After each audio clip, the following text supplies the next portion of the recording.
Hi, I'm Jules from Fast Car, and today I'm in a secret location looking at these amazing cars built by Jaguar's UK. But I'm going to need a little bit of intel to tell me everything about them, the history and everything. So, Tom, can you be my glorious assistant today? I'll try, mate. Seamless, that was.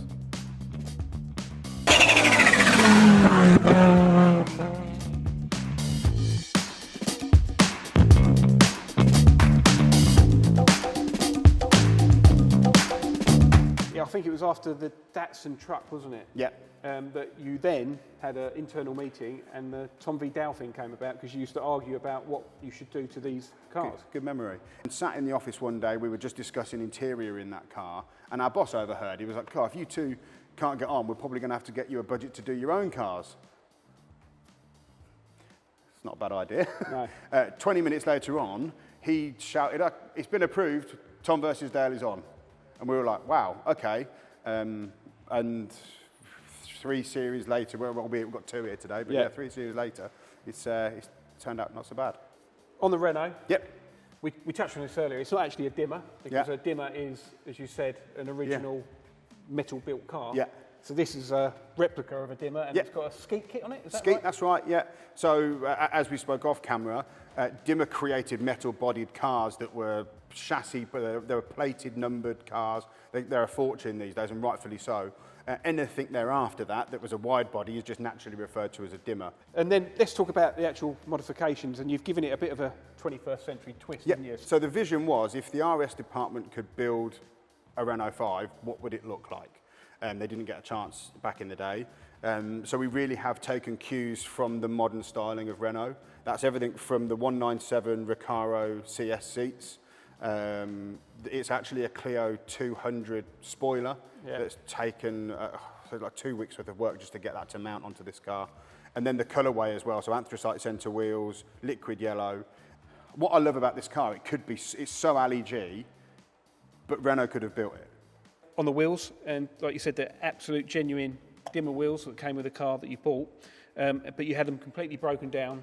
To make them to fall into that sort of Renault RS colourway that I wanted, we sent them down to the lads at the wheel specialist in Fareham. I don't know how they rescued the lips because they were so bad.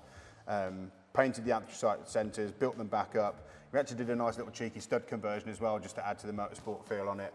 And yeah, they've lasted the test of time, really. We went for Nankang AR1s on there as well, just to give us that little hot hatch bit of grip. Chunky tyres. And the chunky style as well, yeah.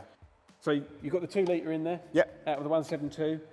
Whilst this is as bolt-in as it gets, you needed to, so it's had a custom-made downpipe just to fit against the bulkhead. Forge Motorsport made us up the watering system and the intake, basically, so they pie cut all that intake so we've got enough air into it. It's the manifold that is custom, and then it goes out to a Scorpion 3-inch back pipe, so that's the original one that we had in the turbo. Again, this is quite Renault 5-y and nostalgic of the time. Wicked, right, let's go from the front to the back. Let's go. Actually, the stereo in this sounds mega. So we've got 2 5-inch speakers in the front and a 10-inch in the back. And it's like a little bass box. Yeah. It really is the most LEG part of the car, to be fair. So yeah, it's great. We've done some miles in this. Been to Scotland in it, been to Holland in it, been to Ireland in it. It's covered a load of miles, and it's brilliant. So you need your Bluetooth. Yeah, exactly. Yeah. Brilliant. Got these lovely Recaro sports seats. What did you say they were out of? Out of a Clio. So these are a limited edition option. We've not retrimmed these, so we managed to purchase them like this with the yellow dot as well. That's super rare. B&M short shifter, again, that's an old school kind of thing, isn't it? It's what we used to do back in the day. Yeah, and the original wheel, again, she's tired, bless her, but that's the original wheel from the car that we bought, and I didn't want to retrim it or do anything, because the reason why we started doing this car was 17-year-old me didn't modify his GT Turbo, and it just brings back that GT Turbo feel for me. Yeah. We just spent some time talking about the Renault 5. Should we go on to the Merc, the W115? Yeah, 115, 114, I don't really know too much about it. I probably could do with Dale being here if Dale knows a lot more about it than I do. Is there a Dale in the house? Oh. Oh. Hello, mate. You've been in there all that time. I've been in the boot the whole time. Over to Dale then. Yeah, cool. We'll catch you when we catch up with the Amazon. Absolutely. So we just finished with Tom talking about his Renault 5, and it was the Renault 5 against the W115 Mercedes. Yes, that's the one. Yes. In the first build-off battle. Yes. I'm a bit of an old soul when it comes to the styling of cars and what cars I like. And this Mercedes and what I wanted to do with it has been in my head for a very long time. So I was like, well, what happens when you take a German saloon and make it inspired by lowrider culture? Let's talk about the paint, the colour. So it's sort of bronze. Yeah, it's Copper Sunset is the Copper romantic Sunset. name for it. It's actually a Peugeot colour. It's their SUV kind of everyday wagon. It's a modern colour. I wanted to take inspiration from like kind of root beer tones and stuff like that. Okay. But also, if you're building a 70s show car, brown and green is the kind of combo of the kind of decade. So this colour on the bodywork is Copper Sunset, and then on the roof we have silver fleck with the Copper Sunset lacing. So that's the traditional put lace curtain on the paint and stencil through it. And then we've got a root beer candy on top of that. And then lots of like subtle body touches to kind of complement the vehicle. I think the biggest one that really tore people up was the removing of the emblem on the grille. Because I wanted to give it that kind of Lincoln look from a front, make it look a bit lower. So we got rid of that emblem and re-chromed it. So the wheels, they're pretty unique, aren't they? And how did these come about and what are they? Yeah, so when I looked into the kind of different styles and what you could do with this era of saloon, we went from looking at lowrider to a scene called low rod. Now, low rod is when you take lowrider paint and styling but put it on bigger wheels. Traditionally, lowriders go on 15, 16s. I wanted to create an all-out show car American style, so I went bigger. So typically, you wouldn't go 18-inch on a car like this on a drop, but that's what we went for. So we picked the Del Rey wheel, which has these rectangular cutouts, solely because the hubcaps that came on the Mercedes had those cutouts. So I wanted to kind of like replicate that. And as you can see, it is extremely low, so I'm guessing it's not static. It's not static, no. It's on airlift. So I work with my best friend Phil James at the install company, who's been a hand in pretty much most Maguire's show cars, and he's incredible at bagging the unbaggable. So it's not a bolt-on kit, everything had to be bespoke made for this. So now we get inside the car. The lounge. The lounge, it does look like a very comfortable place to be and to cruise to shows in. It's incredible. It's one of my favourite parts of the car. The biggest thing people notice is the retrim on the seats. So we've gone for a style very 70s. It's called Fat Biscuit. And we've gone for a two-tone distressed and kind of smooth leather on the seats. And did it come with headrests? No, okay. they were just naturally cool back then. Naturally cool. And they have the kind of like horsehair springiness on them as well, which is nice. And you said the sound system in it? Yeah, it's a fantastic sound system. So JVC have hooked this car up all the way through. So we've got the integrated double din head unit in the centre, and then under the glove box we have the slimline subwoofer, and then each door has speakers in it and then tweeters at the front. So it's one of the best ones to go on a long journey in, as long as you don't mind, getting there a few hours after everyone else was supposed to be there. So the foot pedal was from my dad. So that's a Moon Ice foot pedal that he gave to me to put in a project at some point. So it was really cool to get that incorporated. And it's something we're doing to the next project as well. The big thing is everything that you see that's black was blue. The seats were blue, the dash was blue, the cars were trim, everything was blue in this. Mercedes used to love that sort of blue colour, that interior, so everything had to be taken out and kind of cleaned and then kind of painted. Brilliant. Just so it just looked right in the car. Well, I think we've finished with this one. Should we go and take a look at The Jag. The Jag. So Dale. Yes. Tom V Dale 2. Yep. You moved on from your Merc to your Jaguar. Yes. And Tom did the Amazon, but I'll catch up with him in a bit. Of course. So on this one, I think I remember the inspiration was the old racing car. Exactly that. Mark IIs. Yeah, like the Merc, I wanted to touch on kind of a time period on my inspiration with regards to the styling, but also wanted to create something, if Jaguar made a club sport, what would it look like? And I've always had a bit of a thing for ugly duckling cars, and the biggest ugly duckling in modern Jaguars is probably the S Type. And here we are. Here we are. The Swan. The Swan. Yeah. So this is a supercharged V8, but they were always automatic. So the biggest thing for this car was to make it a club sport, it needed to be a manual. So we did a manual conversion on it, and then I worked with Swallows Racing to basically turn this Sunday driver into a Sunday track weapon. So we've boosted all the power, like the performance upgrades. Everything about this is to take that luxury driving experience and make it more refined track experience. And going back to that gearbox, Yes. is probably one of the defining mods in the car, Yep. if you like. Yeah, yeah. And I believe at the time it was the first one in the world. Is that what you So think? yeah, it was the first drivable one in Europe. There's many that have tracked them, but there's none that are on the road driving, which I'm pretty proud of. So as you said, a supercharged V8 that's Yes. already in there. Yes. What else have you done to it? I can see some absolutely gorgeous welds. Yeah, so some well-formed from Swallows Racing, obviously the Piper Cross air filter, a lot of internals as well, so it's racing injectors. Swallows Racing do their own kind of shortened pulley for the supercharger, so it's had that, so the supercharger whine is magnificent on it. It's had a Max Racing ECU to obviously manage all those kind of changes we've made to make sure it runs well, but also can perform well for how we want it to. Ultimately, because we wanted it to look Jaguar, we didn't want to go too mad with how the engine bay looked. We wanted it to look like it was something that Jaguar did from factory. Okay, well, can we start it up and have a listen? Yes.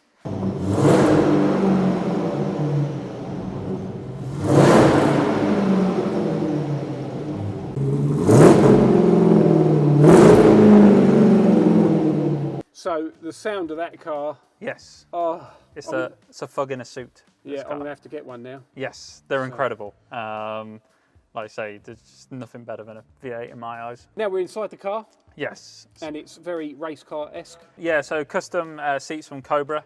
These have been made just for this project. So we did some red and green stitching within that and made sure the colours matched the kind of racing colours that we wanted to put through the car. We've had the steering wheel trimmed as well to match. Still wanted it to feel Jag in here. Yeah. That's why we've kept the wood grain dash, because when people are in it, it needs to feel like you're in a Jag and smell like you're in a Jag. But any kind of luxury that was in the car has been completely removed. Yeah. A lot of brands that worked on this car had never really done stuff for this car before. No. Especially like the Bilstein suspension that was made, the two-way adjustable suspension was made for this car. They'd never done that before. In the same way, the guys that made the cage have never made a cage for an S Type. There's not many people racing S Types on the weekend.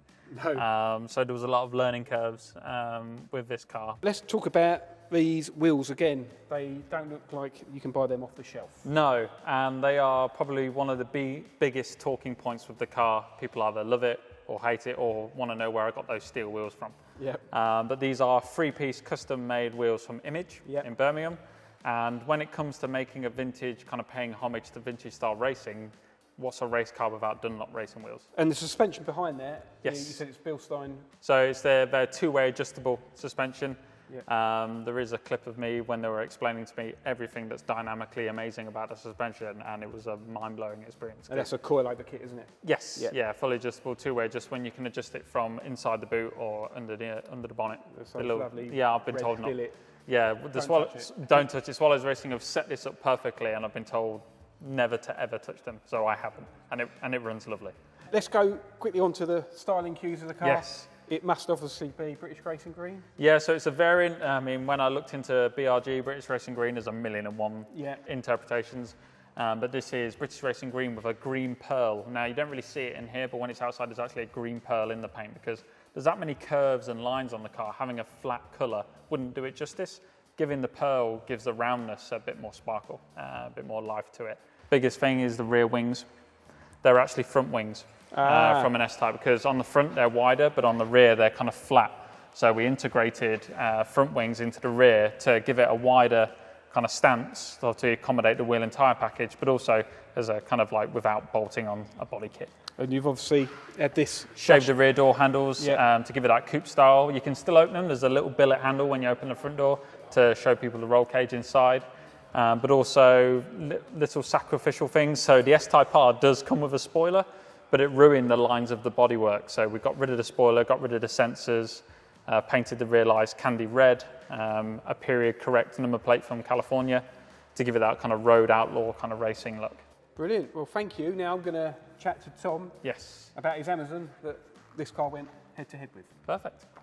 So we talked about the Renault 5, and then Dale talked about his W115, which was paired off, and then Dale's just told us about his S-Type Jag, and the one that you put against the S-Type was a Volvo Amazon. So, Tom, can you talk us through this one? Straight from Sweden as well. So yeah, we drove this back 1,260 miles, totally stock, and then, depending on who you're speaking to, ruined it. I knew that I wanted to do old and fast. So I originally looked at BMWs, and I wanted to do like an E30 with a V10 M5 engine in it, but the budget was pretty much gone in the engine alone. So whilst I don't have an amazing year's worth of backdrop, I just fell in love with it. Yeah, because as I said, like, when you told me you're going to do one, I was, well, that's a bit strange. You know, of course, as soon as you think of Amazon, you think of Amazon Prime, don't you? And well, this is a Prime Amazon. Thank you. The first time I saw one in the flesh was when we landed in Sweden to pick this up. So we'd already bought it, and I hadn't actually seen one in the flesh before. So that's probably stupid, but that sums me up really. So there's so much work in this car that is unseen.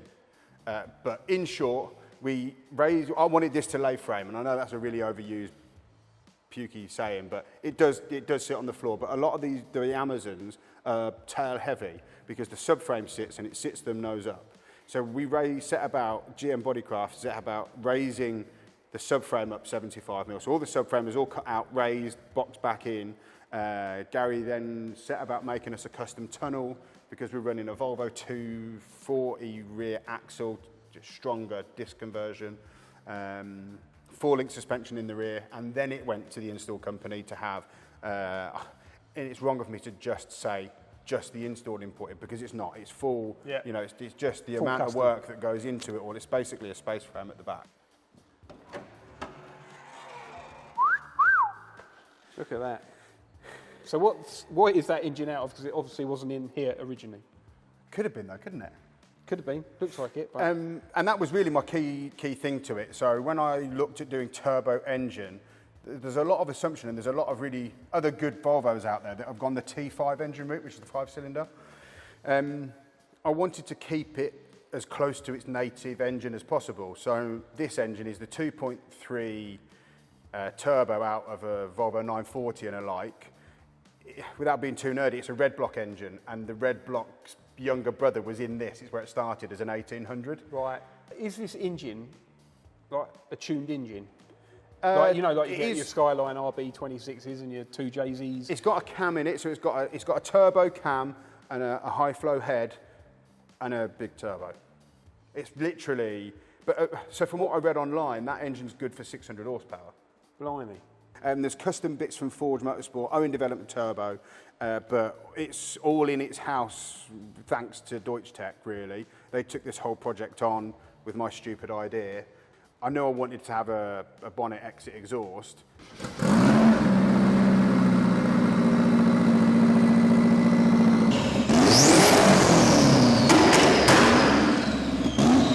That's one, because I spoke about we wanted it to be on the floor, so there's no space for an exhaust. And two, I wanted it to spit flames. Yeah. I want you to talk to me about the colour. It's like a pistachio. All the pictures they sent over, it was cream. I just identified it as being cream until we got there. And when we got there, I was like, this is a different car, right? It's not the same. Because then in the flesh, I could see that it's green. The actual colour is light green. It's Volvo light green. Paint code number 91 for the nerds out there. Oh, okay. There we go. And lovely, perfect finish again. Reflex again. Reflex, so that's all cool. Yeah. Standard steering wheel? Yeah. Amazing. Dash retrimmed?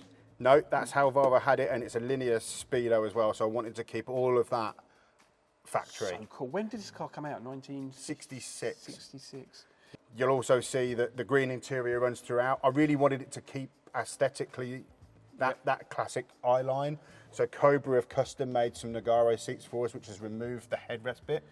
But and then the real cool detail is that you've got the original seat stitched in the middle of it. So I really wanted to have the whole material across the whole centre, but the waffle just wouldn't go enough. So Cobra have stitched in that detail into the middle just to give it that factory feel, but it's obviously just so far away from being factory. Like all the airlift hardware, manifolds and compressors are all nicely tucked away as well. Twin compressor setup. Twin compressors, so be nice and quick. Yeah, it is really good. All the bright work, all the metal work, chrome, lights, bumpers, badges, it's all the original metal work from it. Wow, so it was a really good base car. It really was good. Unlike the 5. Unlike the 5, I learnt the hard way. And you've just built another one that we're going to do in another episode. Yeah, the third series is underway, so yeah. And you say you've taken that up another level. But anyway, that's not for today. Nope. But thank you very much for showing me around your cars. And yeah, looking forward to the next one. Thank you.